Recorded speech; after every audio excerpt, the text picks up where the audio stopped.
Imbes na gawaing bahay at ibang mahahalagang bagay, pagbebenta ng iligal na droga ang inaatupag ng isang 40 anyos na ginang dahilan para arestuhin ito sa Barangay Kabuan, Ginsilaban, Camiguin Province.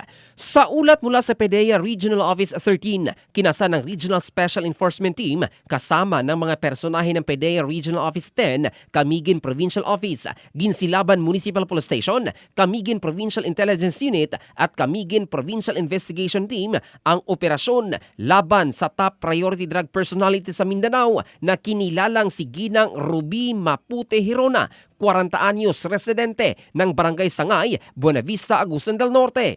Na-recover ang higit 1.4 million pesos halaga ng pinaniniwala ang shabu mula kay Hirona na dati nang nakulong dahil pa rin sa droga subalit nakalabas at muling bumalik sa dating gawi.